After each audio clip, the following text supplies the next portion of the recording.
So today I want to talk about working your way through special education through knowledge and studying. There's about 5 things you need to know to educate yourself about becoming an effective advocate for your child. One of those things is learning how to access resources. Maybe you already know some of this, but maybe you can learn some new tricks. And where do you learn those new tricks? Knowing a lot, learning a lot about your child's diagnosis.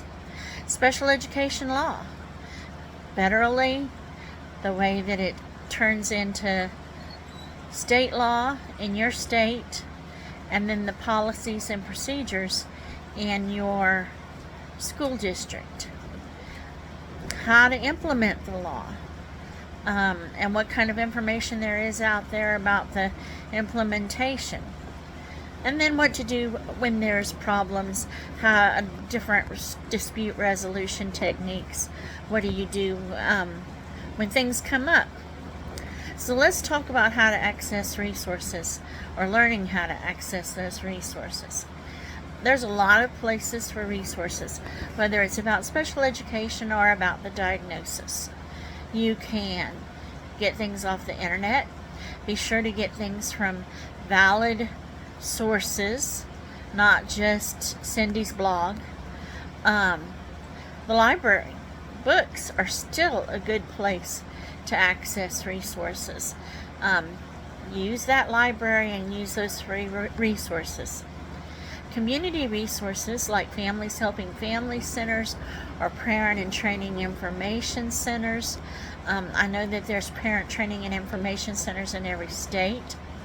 Support groups. There's lots of support groups nationally and statewide and locally for different diagnoses. And with all that we learned during COVID, there's support groups, virtual online support groups. The United States Department of Education and your state's Department of Education will also have publications about the law. And then there's parent-to-parent support, talking to another parent, finding out what they know or what they know where to know. So, a few resources that I want to suggest.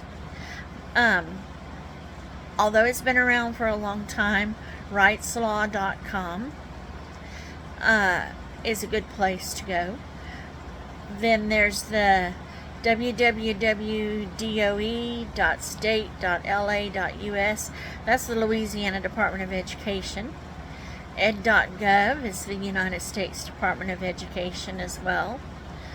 You can go to your Families Helping Family Centers website if you're in a state that has those. Every state has a Parent Training and Information Center. You can go to their website and find out lots of information. And then parent-to-parent groups if you have those in your area.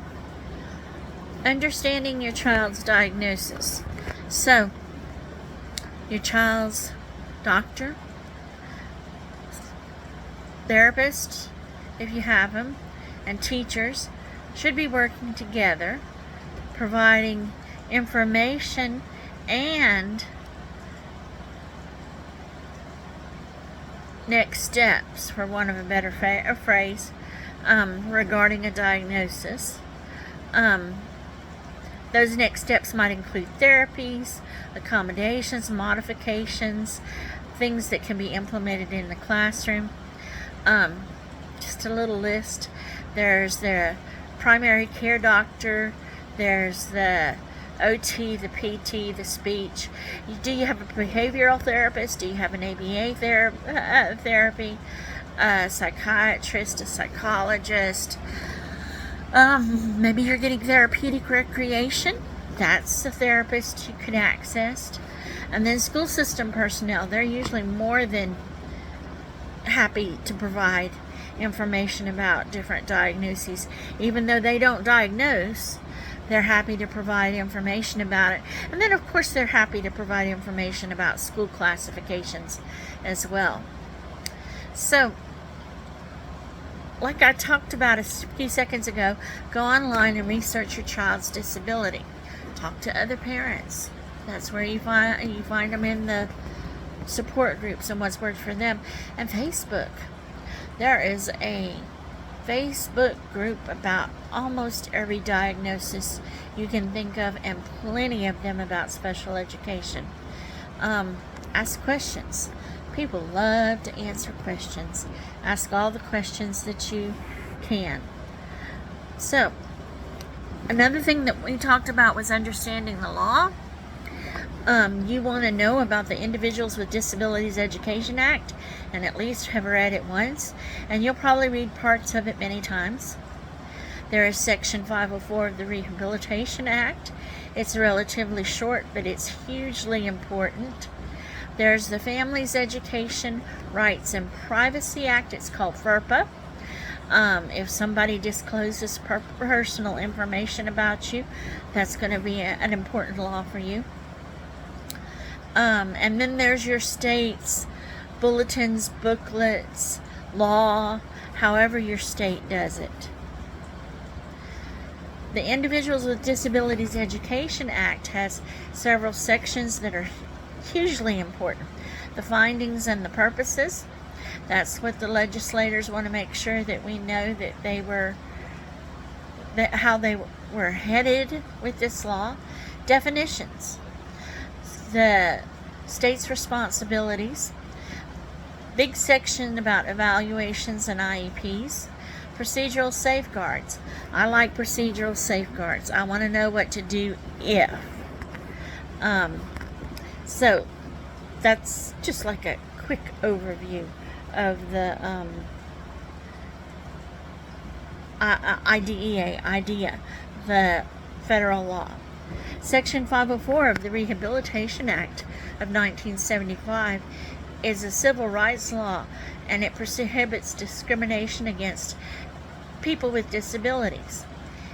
It ensures that a child with a disability has equal access to an education, and that the child can receive accommodations and modifications. Unlike IDEA, the federal law, Section 504 doesn't require the schools to provide an individualized education program that's designed to meet the child's unique needs and provide the child with educational benefit. When you're talking about 504, there's fewer procedural safeguards available to the children with disabilities and their parents than there is under IDEA, the federal law.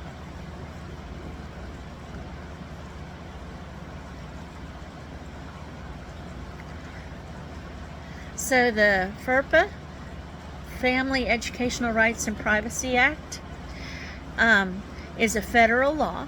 It protects the privacy of the students' educational records. It applies to all schools that receive funds under an applicable program of the United States Department of Education, like IDEA. It gives parents certain rights with regards to their children's educational records. Now at 18, those rights are going to transfer to the student, unless the parent has done something to extend their rights. So you need to remember that when your child gets close to that age.